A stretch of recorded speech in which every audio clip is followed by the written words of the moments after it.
me ha escapado la pregunta del examen, lo siento. Bueno, veamos. Esta es una cosa que en el libro viene toda la resolución, no viene al final un cuadradito que diga, da 8.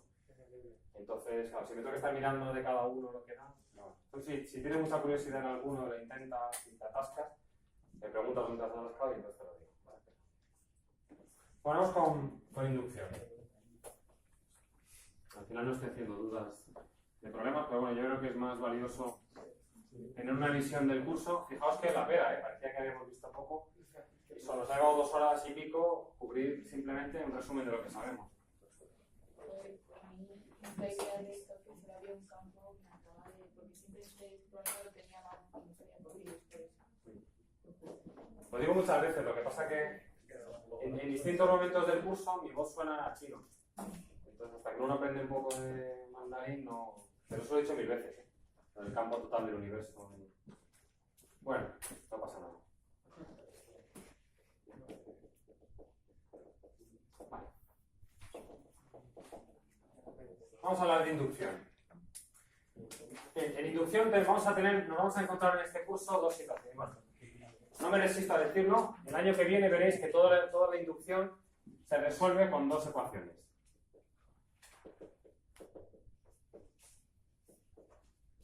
Esta, que es la ley de Faraday, de hecho, la buena.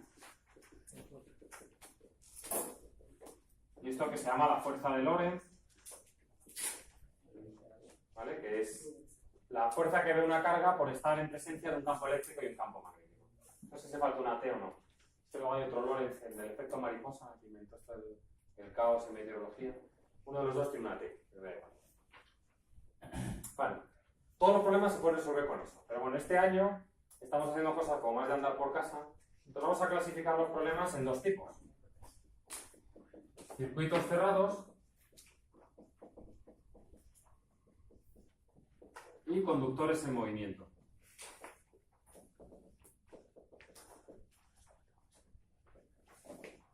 Hay problemas híbridos que se pueden atacar de las 2 maneras, pero mi consejo es que si podéis, o si tenéis la opción, suele ser bastante más seguro y más intuitivo tratarlo como un circuito cerrado. Esto de los raíles, etc. Suele ser más sencillo de esa manera. Bien, vamos a empezar por circuitos cerrados. En este caso, vamos a seguir el siguiente procedimiento. En un primer paso voy a elegir para mi circuito un sentido positivo para el área. Nacho, ¿se ve esta parte? No. Ah, vale, sí, hasta ahí. No se me ve a mí, eso da igual. Sentido positivo para el área. Bien, en un segundo paso calcularemos el flujo magnético. ¿Y está grabando? Que antes sabes que sí, con la tontería lo he parado. B diferencial de área. Bien. Una vez que calcule el flujo, yo calcularé la fuerza electromotriz inducida como la derivada con respecto al tiempo del flujo magnético. Y ahora, para que esto dependa del tiempo, pueden pasar cualquiera de las 3 cosas que voy a decir o varias a la vez. Puede pasar que mi superficie de integración varíe con el tiempo, o sea, que el área cambie. Ejemplo, este del raíl, los raíles. Cuando esta barra se mueve, ¿vale? La superficie de integración va cambiando. Otra razón posible es que el producto escalar cambie. Es decir, que mi circuito esté rotando o mi campo magnético esté rotando, como los motores eléctricos. ¿Vale? Y en ese caso, el coseno del ángulo que forman este sentido que he elegido aquí y el campo magnético puede variar en el tiempo. O la tercera posibilidad es que el campo magnético varíe en el tiempo. Cualquiera de esas 3 cosas me dan un flujo variable. Si tengo varias, pues tengo varias contribuciones al flujo. Vale. Bueno, calculo la fuerza electromotriz. Y me puede salir positiva o negativa. También puede pasar que sea positiva a veces y negativa a veces, como cuando tenemos ceros y cosenos. Pero bueno, así grosso modo. ¿Positiva qué significa? Que la fuerza electromotriz lleva el sentido que había elegido para el área. Y en general va a significar que va a favor del campo inductor. Si sale negativo, significa que la FEM, entendida como la mano derecha en el sentido tal, pues me va a dar un sentido contrario al que había elegido como positivo. Y esto va a ser típicamente en contra del campo inductor. Pero María, eso varía mucho respecto al área que quieras coger, ¿no? Porque si tú siempre la coges a favor del campo... Se saldrá negativa la derivada. Y si cojo el vector en contra del campo, me sale positiva la derivada. Luego, esto siempre me va a salir consistente con el problema. ¿Vale? Bien. Tercer paso. Compruebo ese signo por la ley de Leibniz. Que así en palabras me dice, el campo inducido se opone a las variaciones de flujo. Y eso a veces significa ayudar al campo externo, o a veces se pone ir en contra del campo externo. Lo que no me gustan son los cambios de flujo. Me dan igual los cambios de campo. Podría haber campos de campo, pero si hay cambios a la vez de área, pues que se quede todo igual. Lo que importa es que el flujo cambie, por la razón que sea. ¿Vale? Entonces yo me opongo a ese cambio. Así que comprobamos el resultado por la ley de Leibniz. Y luego tendremos algunos problemas en los que sea importante calcular fuerzas o torques. Fuerzas si el movimiento es de traslación, torques si el movimiento es de rotación. Y la última parte, a veces me piden cosas de balance energético, que tienen que ver con trabajo de traslación, potencia mecánica, que ya vimos en el repaso de esta mañana. Esto puede ser F por V si es traslación, o tau por omega si es rotación. O me pueden pedir potencia eléctrica, que viene dada por la ley de Joule. Corriente al cuadrado por resistencia. Si solo hay agentes externos, aparte del magnetismo, pues habrá una energía que se transfiere de un nodo a otro. Y ya está. ¿Vale? Pero lo de la potencia, a nivel problemas, no está tratando. Bueno, yo creo que sí, ¿no? En un vídeo hablaba de que la potencia mecánica coincidía justo con la potencia. Es que no tiene mucha más historia. Acoge cualquier problema de clase y al terminar di ¿qué potencia se ha disipado en la resistencia? Pues sí cuadrado por R. No tiene más, por eso me he dedicado más tiempo. Me parecía más importante entender la inducción. ¿Eh? Una fórmula que se pueda aplicar, ¿no? Como bachillerato. ¿Qué corriente es la que llevan al cuadrado?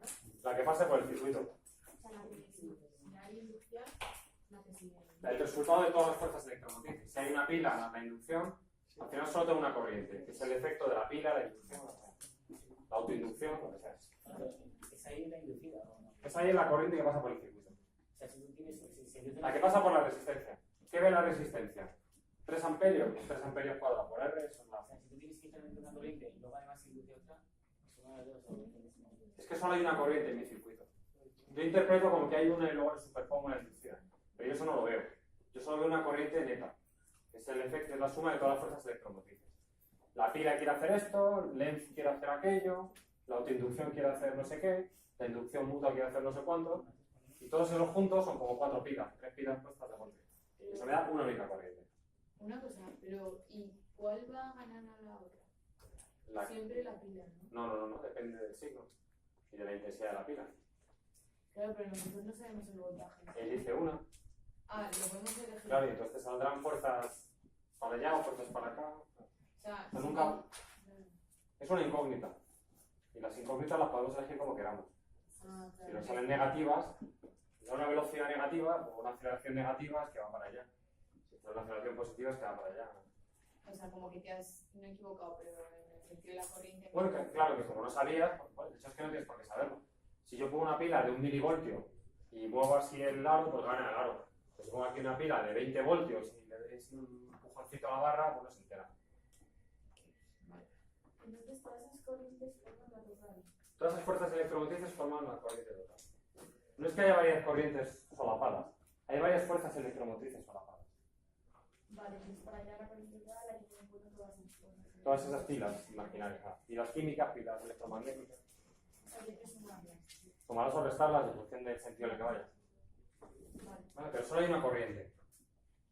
¿Vale? ¿La corriente qué son? Electrones en movimiento. ¿El electrón qué hace? Pues ve que uno le empuja por allí y otro por allá. Esto es como Newton, suma de fuerzas, al final gana una fuerza. Pues eso entonces va para allá.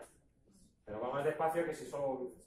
¿Puedes repetir lo que dijiste cuando el programa pone se desprenden los fenómenos de La autoinducción, sí. ¿Para qué? O sea, en realidad, una vez que tenemos la fuerza electromotriz, esto no lo he terminado. Con la fuerza electromotriz, o combinando fuerzas electromotrices,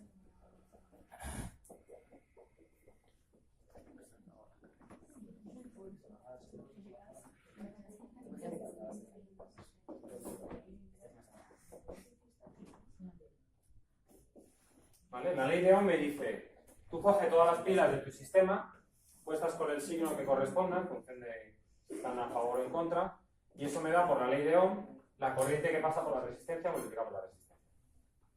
¿Vale? ¿Me habéis preguntado? Ah, la autoinducción. Cuando se dice que se desprecia la autoinducción, se refiere a que esto, que vale menos L derivada de I con respecto al tiempo, que esto no lo consideres, lo que te está diciendo.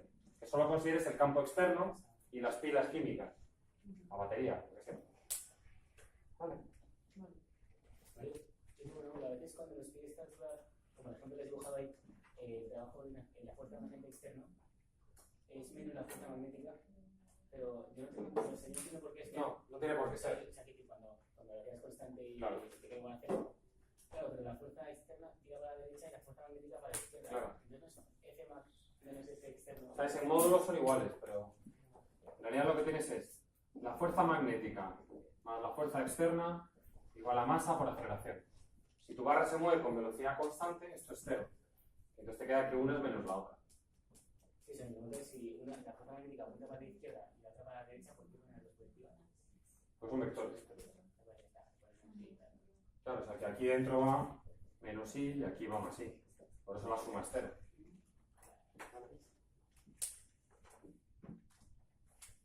¿Vale? ¿Seguimos? Bien. Terminamos esta parte de los circuitos, luego hablamos de movimiento. ¿Qué pasa si me hablan de autoinducción?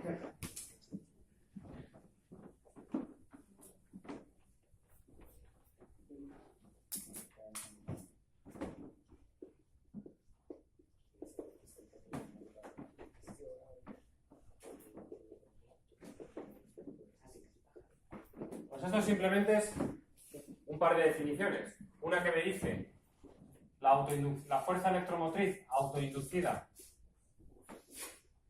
es menos L derivada de I con respecto al tiempo, y L es el flujo que hace un circuito sobre sí mismo partido por la corriente que lleva ese circuito, solo que esa corriente no la sé, me la invento. Yo digo, supongamos que mi circuito tiene una corriente I sub 1. Ahora calculo el campo, con el campo calculo el flujo, y ahora divido y ya está. Pero no tengo por qué saber la corriente, porque no me están hablando de un problema particular. La autoinducción es algo que voy a la tienda de autoinducciones y me dicen, deme 3 del 15, pues me da, ¿vale?, las 3 del 15. ¿Cómo han calculado ese 15? Pues dividiendo esto para cualquier corriente, no hace falta saberla. ¿Vale? O sea, que hay que resolver el circuito. Es una cosa general de la geometría. Lo mismo pasa para la fuerza electromotriz que viene de la inducción mutua. Esto será un coeficiente y este M pues será el flujo que hace 1 sobre 2 partido por la corriente de 1. O al revés. 2 sobre 1 será el flujo de 2 sobre 1 partido por la corriente de 2. Y ahora, ¿eso cómo cambia mi vida? No cambia nada. Es igual que antes tenía este término que venía de la ley de Faraday, de la regla del flujo, de hecho. ¿Vale? Pues ahora tengo más términos. Tengo este, tendría este, solo que esta corriente es distinta. Esta es distinta que esta porque esta viene de otro circuito, no están conectados. Y ya está, no cambia nada, es como poner más pilas.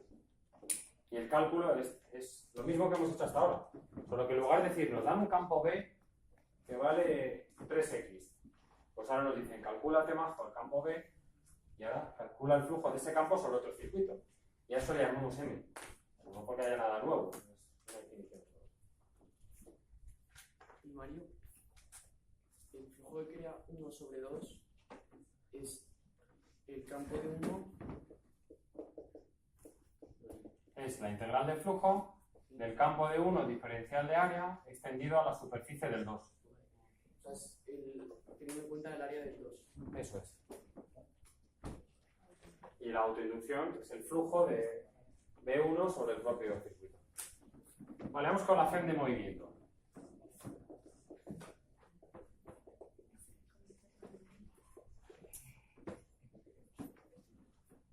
Bien. Cuando tenemos un conductor aislado, este o este otro que vimos en un vídeo, y esto está aislado de la vida, ¿vale? Aunque ya digo que para circuitos se puede hacer de las dos maneras. Entonces, el análisis es el siguiente. Imaginaos que yo tengo, bueno, esto en este curso solo vamos a ver para campos constantes. ¿Vale? Lo que voy a decir solo vale para campos constantes. Si el campo es variable, hay que usar, digamos, esta combinación de cosas. ¿Vale? No vale solo el campo constante. Bien, pues en este caso calculamos la fuerza magnética, que experimenta, por ejemplo, un huequecito que está aquí. Y esto será Q por V por B.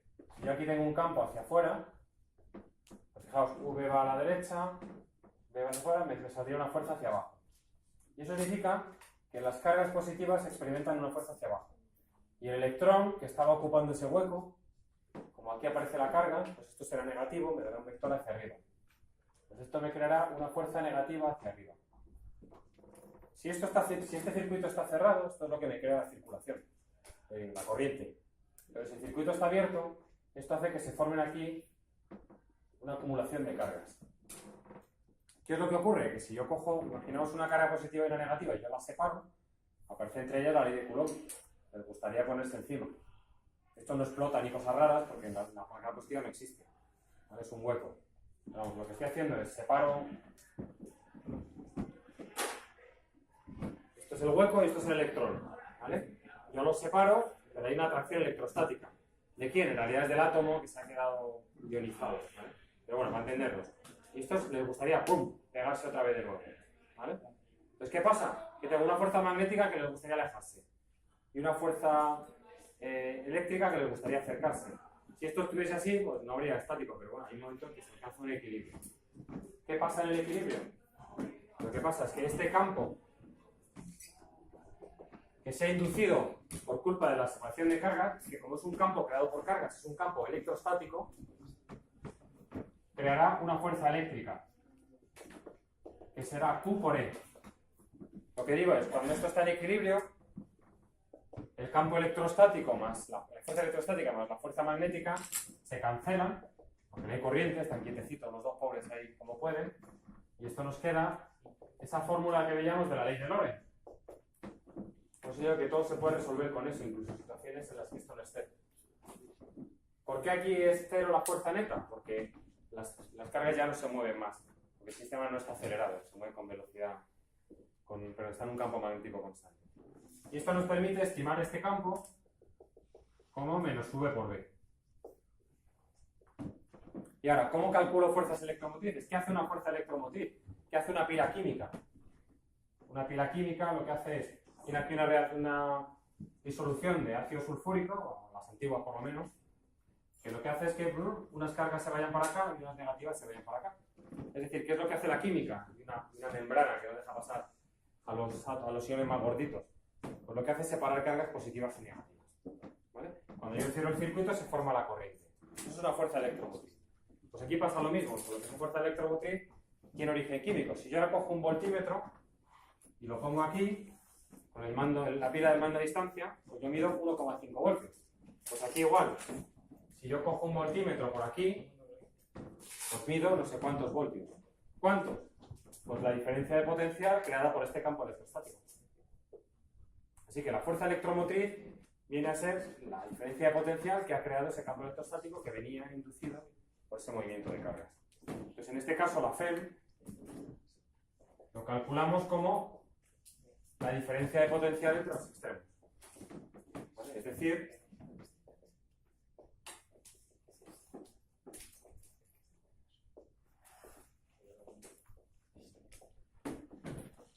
ya está. Entonces hay problemas que de barras solas que nos dicen ¿cuál es la diferencia entre el extremo y no sé qué? Pues lo calculo con el campo electrostático inducido. Si el circuito es cerrado, paso de eso porque me obliga a mucha interpretación de que hay un campo, que ese campo mueve cargas, ¿vale? Entonces es más fácil la regla del flujo. Ya digo, ya el año que viene veréis el método general y en muchos casos seguiréis haciendo esto, en otros haréis eso y en otros haréis algo entre medias. Porque esto no es infalible. Pero no tiene ninguna cosa sofisticada, simplemente que aquello nos obliga a hacer un análisis microscópico de qué le pasa a cada carga. ¿Vale? Y luego, una vez que tenemos eso, pues ya el problema es un problema de mecánica. ¿Vale? Recordar el problema de la barra o el del comecocos este. ¿Vale? El problema este del comecocos que teníamos en... Había un vídeo. ¿Vale?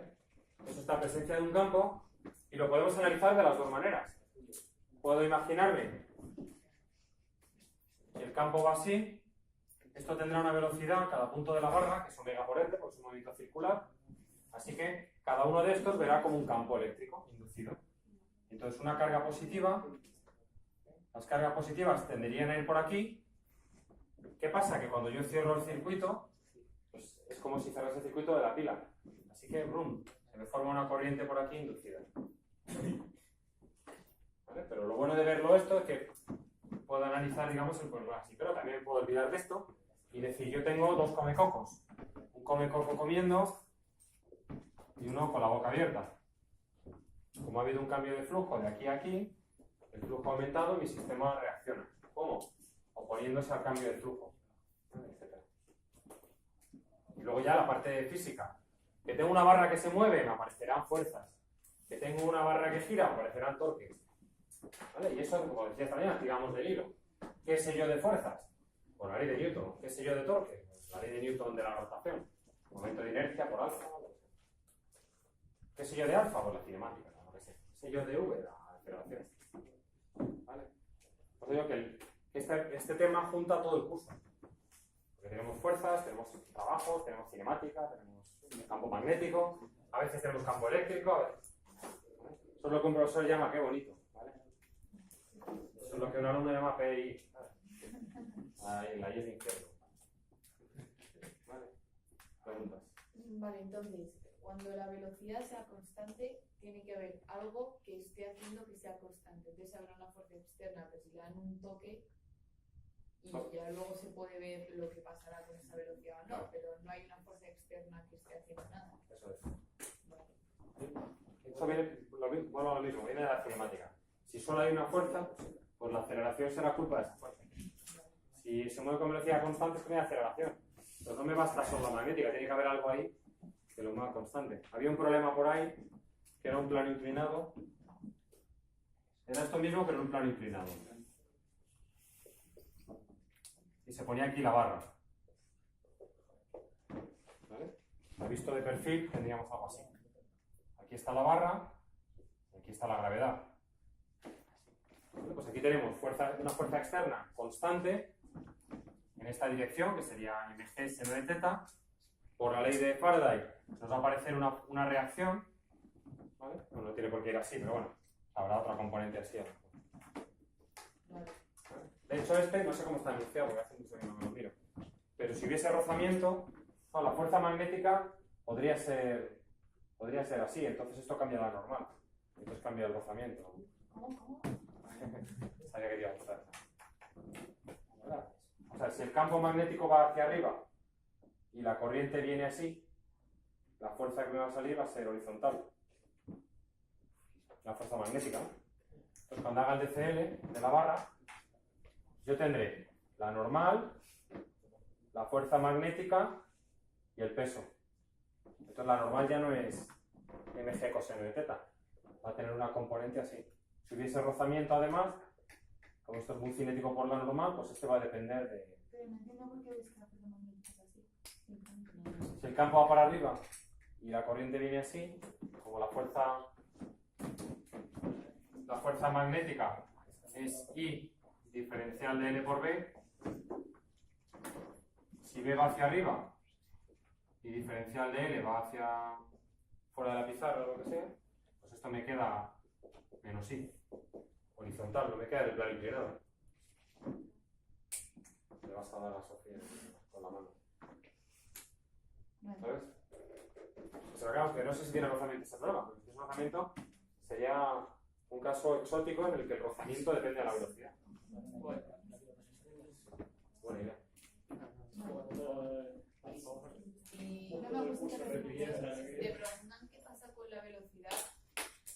Habría que calcular como hicimos en clases al respecto, por ejemplo, al tiempo, y vemos si pasan tal. Cinemática. Vale. La creación depende del tiempo. ¿Eh? J, sí, sería más, sí, vale, es que esto la pintaba así a voleo. O sea, que quería decir que la corriente vendría así. Vale. Venga, preguntas, dudas. ¿Hacemos el simulacro de mecánica? Sí. Pero una última cosa que pregunto, esto de además se tiene clase justo, Sí. y es cuando se quita la fuerza, es instante rector hasta que se define esa masa. Si se quita la fuerza, Hay una fuerza magnética. entonces, la vara se sigue moviendo. Claro, inicialmente sí. Es como si la fuerza se abeja. Claro. Vale, si es como se abeja, Claro, lo otro es que yo lo estoy moviendo. Claro, y de hecho, si yo lo hiciera me costaría. y eso es lo que hace que la aceleración se frene. Claro, porque se frena. Si María Smart viene, ¿qué día estamos? El miércoles, el jueves. El miércoles no. El miércoles es el día del trabajador. Y el martes también. El martes es el día de la Comunidad de Madrid. Pero pues es el examen. ¿Eh? Es verdad. Y el lunes es fiesta oficial. Y también puede dar al punto. El domingo es el día del Señor. ¿Te vamos a hablar con El sábado se está aquí de coña. La revisión No, son las pues clases de Skype. sí, por un correo es muy difícil. Sí. Bueno, Adiós, Puedes preguntarme alguna duda por correo, intentar ser específicos y eso. Adiós, gracias. Venga, hasta luego. Hasta luego, Mario. Hasta luego. Adiós. ¿No vas a hacer nada más del segundo? No, el segundo ya no. Gracias.